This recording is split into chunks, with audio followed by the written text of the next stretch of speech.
Moenie bang wees nie, jy vir wie God liefhet. Daniël 10. 'n Visioen wat Daniël gehad het by die rivier Tigris en Eufraats, die twee riviere wat om die tuin van Eden gevloei het, waarvan ons lees in Genesis 1 en hoofstuk 2. Ek wil begin deur 'n aanhaling. Tough times don't last, but tough people do. Tough times don't last, but tough people do. En hiermee kan ons iets sê van die inleiding van die boek van Daniël. Die moeilikste tye wat jy aan kan dink is in Daniël se boek opgeteken. Baie parallelle met ons vandag. Politieke onstabiliteit, konings wat dink hulle is gode, regeerders wat korrupsie beoefen en wat onheilige dinge doen. Belsasar wat byvoorbeeld die bekers uit die heiligdom uitvat en dit gebruik vir 'n partytjie. En dan sal julle onthou die hand kom skryf teen die muur, geweeg en te lig gevind. En dan word Belsasar uit die prentjie uitgeskuif. Nebukadneser, wat een van die regeerders was wat ook so baie van homself gedink het, word by 2 geleenthede deur die Here aangeraak. En albei hierdie groot konings, die koninkryke waarvan jy lees in hoofstuk 7 en 8, almal van hulle op die einde van die dag staan onder beheer van God, maar hulle veroorsaak tough times. Die regering veroorsaak tough times in Daniël se tyd. En dit is dieselfde in ons tyd. Ons kan in ons tyd, dink ek almal saamstem, dat die meeste moeilikheid wat ons het, kom van regerings af. Die meeste moeilikheid wat ons het, kom van presidente af.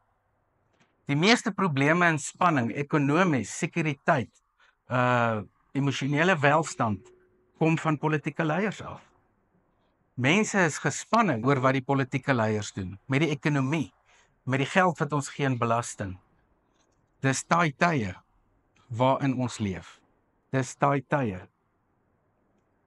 En as gevolg van wanbestuur, word ons almal ook finansiëel op 'n moeilike plek gesit, as gevolg van korrupsie en bedrog. Maar nou in hoofstuk 10 lees ons 'n baie interessante visioen wat Daniël kry. Nou hoofstuk 10 sê die engel hier op die einde, ek gaan vir jou vertel wat in die toekoms gebeur, en dan kan jy gaan kyk na hoofstuk 11 en hoofstuk 12. Want die engel gee dan 'n profesie oor die donker tyd in hoofstuk 11. Maar in hoofstuk 12 gee hy die profesie van oorwinning of die oorwinnende lewe. So wat sê die boek Daniël vir ons vandag? Moenie bang wees nie. Jy vir wie God liefhet. Dit sal goed gaan met jou. Wees sterk, wees sterk. Dit het nie Daniël se omstandighede verander nie. Dit het nie die politieke leiers verander nie. Dit het nie die korrupsie en alles met eens klaps verander nie. Maar wat Daniël ons leer in hoofstuk 9, is dit wat ons saam met ons kan huis toe vat. In hoofstuk 9 is hy op soek na 2 dinge, om homself te oriënteer. Want saam met politieke leiers wat so onstabiliteit veroorsaak, kom daar disoriëntasie by die burgers van elke land. Daar's 'n disoriëntasie. Maar Daniël oriënteer hom deur 2 dinge te doen. Die eerste is hy soek God se woord. Hy wend hom na die wet van die Here. Want daarin weet hy lê sy oplossing. In die tweede plek het hy 'n soeke na God. In hoofstuk 9 word dit baie mooi beskryf. En dan in sy soeke na God, doen Daniël sy bekende gebed, waar hy namens die volk sondes bely. Ons ken die verhaal van Daniël. Hy het deur die hele boek, sy eetgewoontes was reg gewees. Hy het geweier om van die koning se kos te gebruik en gevra om groente te eet. Hy het gevas, hy het hom toegewy aan die Here. Hy het gaan bid nog steeds in die venster of in die opening, en hy was gevang en in die leeukuil gegooi. Hy was ook saam met sy vriende in die spervuur gewees toe hulle in die oond gegooi was. Maar ten spyte van hierdie taai tye, het Daniël taai gebly. Hy was 'n taai persoon. En wat het hom sterk gemaak? Wat is die resep wat ons saam met ons kan vat? Want ons soek vandag 'n resep wat vir ons vinnig en maklik help. Nou, in eenvoud is Daniel se resep gebed. Want die oomblik wanneer jy bid, gaan dit vir jou meer oor God. Om die Here te loof en prys beteken om goeie dinge oor God te sê. Maar ons probleem is, as gevolg van die wêreld waarin ons leef, word ons wêreldjies al kleiner. Tot dit op so 'n punt kom dat dit net om onsself gaan. Nie meer oor mense rondom ons nie. Want ons is in oorlewing op 'n klomp verskillende vlakke. Maar Daniel kom en hy sê, Here, teen U alleen het die volk gesondig, het ons iets verkeerd gedoen. En hy kom sê vir die Here, jammer. Nou moet 'n mens versigtig wees, want jy moenie sê, omdat dit sleg gaan, het jy 'n sonde gedoen nie. Dis nie wat hier gebeur nie. Onthou, Israel was hier gewees in Babylonië omdat hulle afgode aanbid het, omdat hulle afgodery beoefen het, omdat hulle weg van God af was, dinge gedoen het wat af is van God. Hulle het losbandig gelewe, hulle het nie vir God erken nie, hulle het gemaak wat hulle wil, en die oordeel het toe in volvoering gegaan toe hulle in 586 voor Christus finaal na Babylonië toe gestuur is. In 605 voor Christus was die eerste klomp Jode Babylonië toe gestuur en Daniel was deel van daai groep. In 597 voor Christus is die tweede groep Jode weggevoer Babylonië toe. En in 586 toe val Jerusalem en Juda en toe word hulle almal wat oor is gevat. Daar het 'n klein groepie oorgebly in Jerusalem. So wat ons hieruit leer, dat ongehoorsaamheid het gevolge. Ons leer hieruit, as ons onsself nie toewy aan God nie, is daar gevolge. En waar begin die beoefening van ons geloof? Dit begin in ons huise. In ons huis sal almal kan sien of ons Christene is. Want dis in ons huis waar ons heeltyd met mekaar gekonfronteer word met ons sterk eienskappe en swak eienskappe en wat baie keer woelinge veroorsaak in gesinne. Maar wanneer ons na God soek, wanneer ons na sy woord soek, kan ons in daai situasies elke keer terugkeer na God toe. Kan daar elke keer 'n tipe van 'n bekering en 'n hartsverandering plaasvind, omdat ons God in alles soek. So die bewys dat ons kinders van God is, sal in ons gesinne wys. Die manier hoe ons mekaar hanteer, die manier hoe ons met mekaar saamleef, die manier hoe ons gebed prominent maak in ons huis, die manier wat ons God se aangesig soek.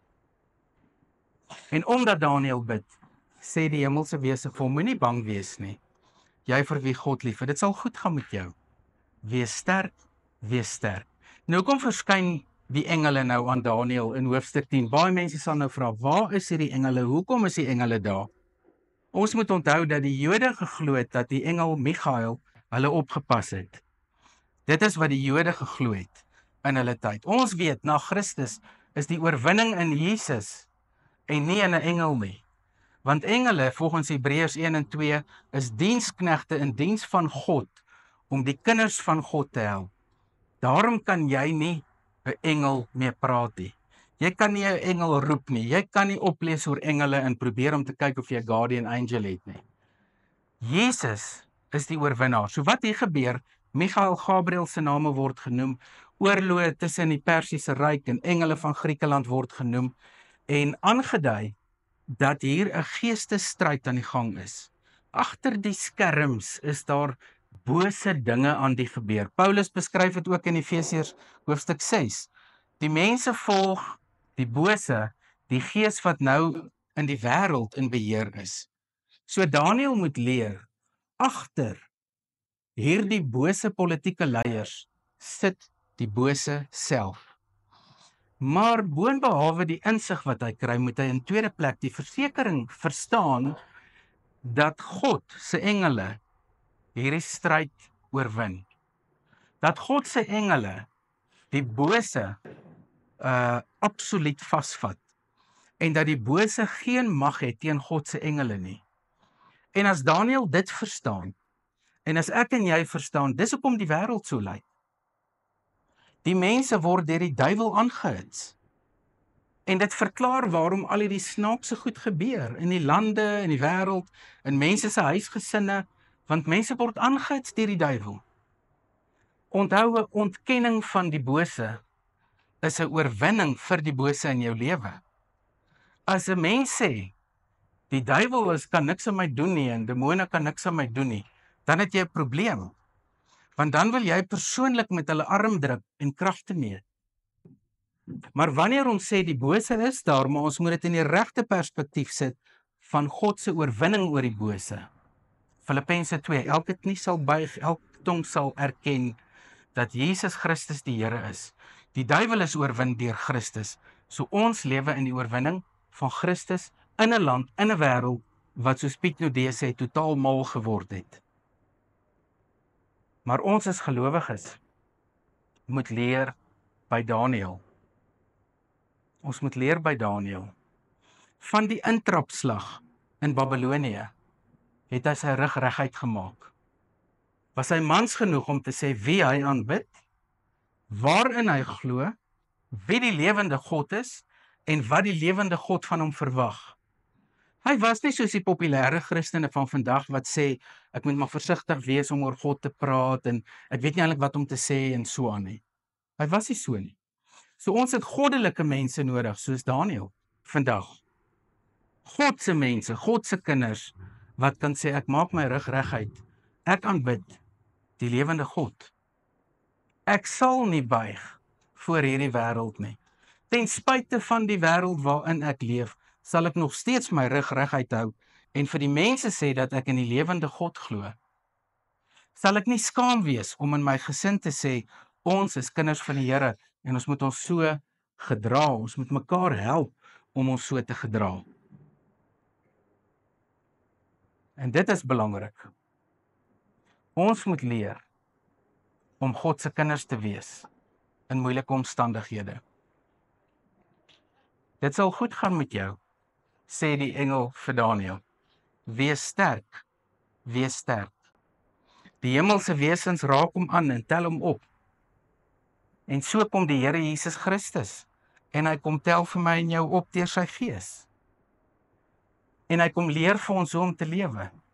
En hy vat ons hardkoppigheid weg oor ons geloof. Hy vat ons hardkoppigheid weg oor ander mense. Hy vat ons hardkoppigheid weg uit ons gesin. Want dit is waar ons wys of ons die Here aanbid. Daarna by ons werk. By ons werk wys ons in wie ons glo. Daniël het in die privaat sektor ingetree toe hy in Babelonië ingestap het. In die harde werk, in die harde besigheid, waarin baie van julle sit vandag. Maar daar het hy nie geskroom om te sê in wie hy glo nie. Hy was 'n goddelike man. En so is elkeen van ons wat hier sit 'n goddelike man, 'n goddelike vrou, goddelike kinders wat ons rug reguit maak en sê in wie ons glo. En so te lewe sonder om bang te wees. As die koning vandag, die president vandag, soos die koning in daai tyd, sê dat wanneer ons hom nie aanbid nie, sal ons doodgemaak word. Wat sal jy doen? Wat sal jy doen? Wat sal jy doen as jy in Daniël se skoene was? Waar daar gesê was, as jy nie vir Nebukadnesar aanbid nie, sal jy doodgemaak word. Wat sal jy doen? Sê jy ewe skielik sê nee, ek is eintlik 'n Christen nie, ek aanbid nie regtig nie, of gaan jy sê ek is 'n kind van God, ek aanbid die lewende Here? Wat gaan jy doen? Ek herinner my aan 'n ou storie wat 'n sendeling vertel het tydens die Eerste of Tweede Wêreldoorlog. Hulle het 'n kerkdiens gehad en van agteraf kom daar toe 'n man met 'n masjiengeweer of 2 of 3 manne met masjiengewere stap in die kerk in en hulle vra toe wie is Christene? Want almal wat nie Christene is nie, moet uit die kerk uitgaan. En die grootste hoeveelheid mense het opgestaan en geloop.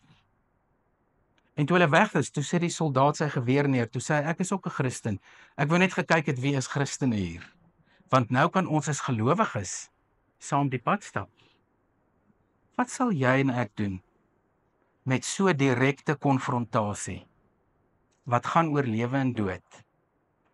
Want dit is wat ons moet saamvat. Daniël het nie teruggedeins om te sê, al het hy geweet, dit kan sy dood kos. Jesus het nie teruggedeins vir die dood aan die kruis nie. Jesus het nie 'n kompromie aangegaan nie. Daniël het nie 'n kompromie aangegaan nie. Josef het nie 'n kompromie aangegaan nie. Paulus het nie 'n kompromie aangegaan nie. Ek en jy kan nie kompromie aangaan met die wêreld nie. Moenie bang wees nie. Jy vir wie God liefhet. Dit sal goed gaan met jou. Wees sterk, wees sterk.